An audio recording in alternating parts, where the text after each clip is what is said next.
ਬਾਈ ਜੀ ਟੀਵੀ ਨਾਲ ਜੁੜੇ ਹੋ ਤੇ ਮੈਂ ਜੱਸੀ ਬੜਾਇਆ। ਦੋਸਤੋ ਅੱਜ ਬਹੁਤ ਖਾਸ ਮੁਲਾਕਾਤ ਲੈ ਕੇ ਆਇਆ ਨਾ। ਕਹਿੰਦੇ ਆ ਕਿ ਇੱਕ ਮਾਂ-ਬਾਪ ਦੀ ਜ਼ਿੰਦਗੀ ਦੇ ਵਿੱਚ ਸਭ ਤੋਂ ਵੱਡਾ ਦਿਨ ਉਦੋਂ ਹੁੰਦਾ ਜਦੋਂ ਬੱਚਾ ਨਾਮ ਕਮਾ ਲੇ, ਔਰ ਵੱਡੀ ਗੱਲ ਇਹ ਹੁੰਦੀ ਹੈ ਕਿ ਜਦੋਂ ਉਹ ਨਾਮ ਬਹੁਤ ਛੋਟੀ ਉਮਰ ਦੇ ਵਿੱਚ ਕਮਾਇਆ ਜਾਵੇ। ਸੋ ਇੱਕ ਵੱਡੀ ਗੱਲ ਹੈ ਕਿ ਅੱਜ ਬਹੁਤ ਛੋਟੀ ਉਮਰ ਦੀ ਬੱਚੀ ਨੇ ਇੱਕ ਬੁੱਕ ਲਾਂਚ ਕੀਤੀ ਹੈ, ਦਾ ਫਲਾਵਰ ਇਨ ਹਰ ਰੂਮ। ਸੋ ਕਮਾਲ ਦੀ ਕਿਤਾਬ ਆ। ਅੱਜ ਆਪਾਂ ਮਾਂ-ਬਾਪ ਤੋਂ ਪੁੱਛਾਂਗੇ ਨਾ, ਉਹਨਾਂ ਦੀ ਮੰਮੀ ਡੈਡੀ ਮੌਜੂਦ ਆ, ਕਿ ਉਹਨਾਂ ਦੀ ਕੀ ਫੀਲਿੰਗ ਆ। ਸੋ ਮੈਮ ਸਭ ਤੋਂ ਪਹਿਲਾਂ ਸਤਿ ਸ਼੍ਰੀ ਅਕਾਲ। ਸਤਿ ਸ਼੍ਰੀ ਅਕਾਲ। ਸਤਿ ਸ਼੍ਰੀ ਅਕਾਲ। ਸਤਿ ਸ਼੍ਰੀ ਅਕਾਲ ਸਤਿ ਸ਼੍ਰੀ ਅਕਾਲ ਜੀ। ਸਤਿ ਸ਼੍ਰੀ ਅਕਾਲ। ਸਭ ਤੋਂ ਪਹਿਲਾਂ ਨਾ ਕਿ ਮੈਂ ਹਿੰਦੀ ਪੰਜਾਬੀ 'ਚ ਕਰ ਲੂੰਗਾ, ਮਿਕਸ ਕਰ ਲੂੰਗਾ, ਕੋਈ ਬਾਤ ਨਹੀਂ।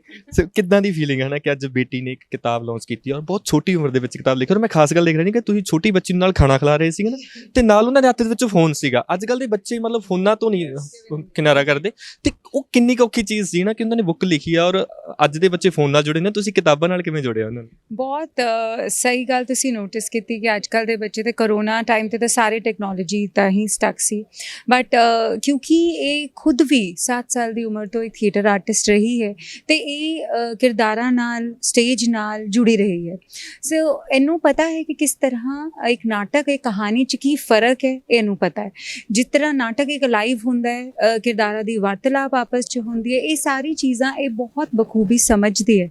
ਪਰ ਮੈਨੂੰ ਇਹਦੇ ਨਾਲ ਸਿਰਫ ਇਸ ਲਈ ਸਟਰਗਲ ਕਰਨੀ ਪਈ ਕਿਉਂਕਿ ਜਿਹੜਾ ਲਾਸਟ ਪਲੇ ਸੀ ਉਹਦੀ ਐਂਡਿੰਗ ਇਹਨੂੰ ਮਿਲ ਹੀ ਨਹੀਂ ਰਹੀ ਸੀ, ਕਿਉਂਕਿ it's a very difficult play. Louis 16 ਜਿਹੜੇ ਹਿਸਟੋਰੀਕਲ ਕੈਰੈਕਟਰ ਨੇ ਉਹ ਫਿਕਸ਼ਨਲਾਈਜ਼ ਕਰਕੇ ਇਹਨਾਂ ਨੇ ਕਹਾਣੀ ਲਿਖੀ ਹੈ, ਤੇ ਇਹ ਉਹਨਾਂ ਦੇ ਅੰਦਰ ਦੀ ਸਟਰਗਲ ਦੇ ਬਾਰੇ 'ਚ ਲਿਖਦੀ ਹੈ। ਜਦ ਉਹਨਾਂ ਨੂੰ ਇੱਕ ਛੋਟੀ ਉਮਰ 'ਚ ਉਹਨਾਂ ਨੂੰ ਰਾਜਾ ਬਣਾ ਦਿਆ ਜਾਂਦਾ ਹੈ ਤੇ ਉਹ what is he going through, she writes about it. So she said ਕਿ ਮਮਾ ਮੈਨੂੰ ਇਹਦਾ ਐਂਡ ਮਿਲ ਹੀ ਨਹੀਂ ਰਿਹਾ, ਮੈਂ ਕਿਸ ਤਰ੍ਹਾਂ ਇਹਨੂੰ ਐਂਡ ਕਰਾਂ। ਤੇ ਉਨੀ ਜੀ ਸਟਰਗਲ ਬਸ ਸੀਗੀ, ਹੋਰ ਇਹਦੇ ਨਾਲ ਮੈਨੂੰ ਕੋਈ ਸਟਰਗਲ ਨਹੀਂ ਕਰਨੀ ਪਈ। ਬਾਕੀ ਜਿਹੜੀ ਤੁਸੀਂ ਫੀਲਿੰਗ ਦੀ ਗੱਲ ਕੀਤੀ, ਫੀਲਿੰਗ ਤਾਂ ਪ੍ਰਾਊਡ ਦੀ ਹੀ ਹੈ ਜੀ, ਬਹੁਤ ਹੰਬਲਿੰਗ ਫੀਲਿੰਗ ਵੀ ਹੈ ਦੈਟ ਤੁਸੀਂ ਸਾਰੇ ਬੱਚੀ ਨੂੰ ਇੰਨਾ ਅੱਗੇ ਵਧਾਉਣ ਲਈ ਤੁਸੀਂ ਇੰਨਾ ਸਪੋਰਟ ਕੀਤਾ। ਬਟ ਇੱਕ ਇਹ ਵੀ ਡਰ ਵੀ ਹੈ ਕਿ ਛੋਟੀ ਉਮਰ 'ਚ ਬੱਚੇ ਨੂੰ ਮਿਹਨਤ ਕਰਨੀ ਚਾਹੀਦੀ ਹੈ ਤੇ ਇਹ ਸਭ ਚੀਜ਼ਾਂ ਉਹਨੂੰ ਪੂਰੀ ਉਹ ਨਾ ਕਰ ਦੇਣ। ਹਾਂ, so I really want her to concentrate and focus on her writing.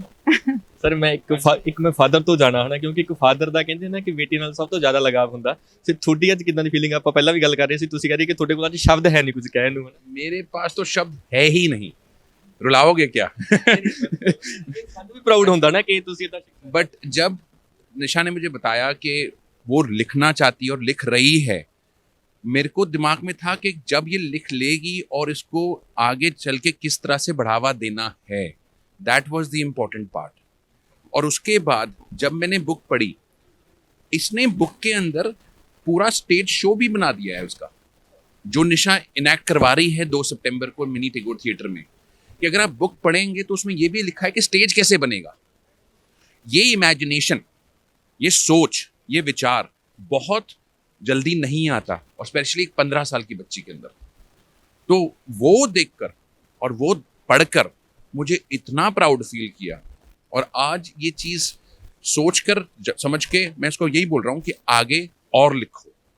और मैं सबको आपके चैनल के थ्रू बोलना चाहता हूँ कि बेटियों को बढ़ाओ, जो बनना चाहती हैं वो बनाओ, बस उनको बेसिकली आगे बढ़ाओ। तो जैसे कि हम निकाशा से बात कर रहे थे, तो उन्होंने बोला कि अगर हमको कोई बायोपिक लिखने का मौका मिले तो मम्मी पे लिखेंगे। ओह अच्छा, ये मुझे नहीं पता। Thank you so much. ये आप ही निकलवा सकते हैं, ये इनकी खूबी है कि ये सब कुछ हमेशा हर एक से बहुत अच्छा निकलवा लेते हैं। Thank you so much.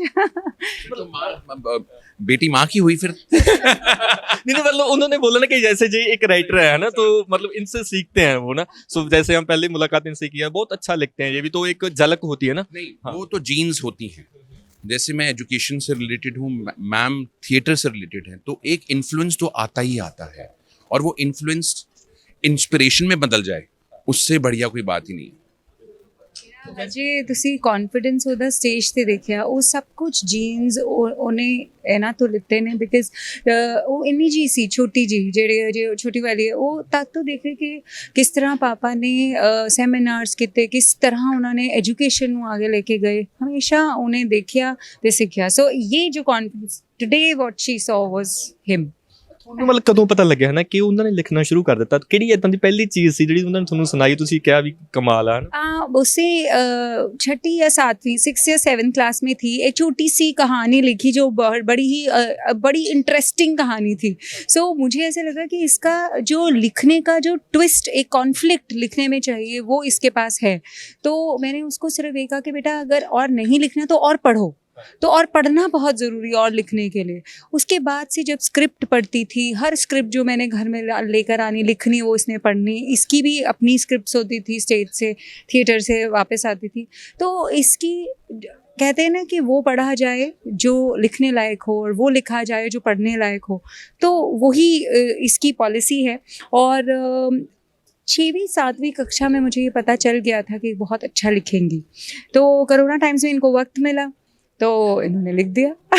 जैसे कि घर में पूरा लिखने का माहौल है, सो थोड़ा बहुत आप भी कुछ चेटिक लगे लिखने की? थोड़ा सच बोलूं? टीवी पे हूँ, सच बोलना पड़ेगा।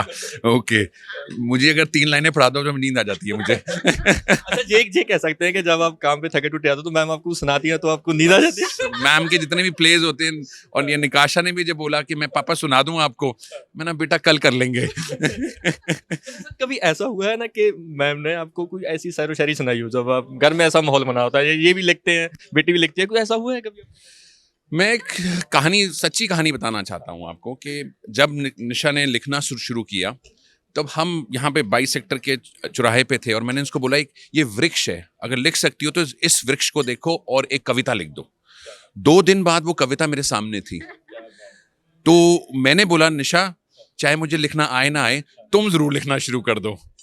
राइट, मैं बोलने में शेर हूँ, ये लिखने में शेर है। कभी लिखा क्या सर के लिए? कभी आपने लिखा है कुछ? बिल्कुल बिल्कुल, मैं ज़रूर लिखना चाहूँगी। इनकी एक अपनी कहानी है जो ये कभी कहते नहीं हैं, लेकिन इन्होंने अपने घर की औरतों को हमेशा आगे रखा है और बढ़ाया है। और ज़रूर एक दिन कभी ऊपर से जब आवाज़ आएगी तो मैं ज़रूर लिखूँगी। शायरी लिखते हो? मेरी पूरी कविता है, उस कविता की किताब है। आपने ही तो बोलना चाहूँ अब इस समय पर सर के लिए तो प्लीज। अभी मैं एकदम से कुछ मुझे नहीं मैं आएगा। बोलना चाहूँगा कि बेसिकली मेरी जिंदगी में 4 N हैं। निशा, निकाशा, नीव और नरेटर्स। ये हम यहाँ पे इस्टेब्लिश कर चुके हैं। राइट। तो मैम जैसे कि ना आप वो थिएटर भी कर रही है निकाशा ना, तो क्या लगता है कि वो आपको इन फ्यूचर उनको क्या करना चाहिए?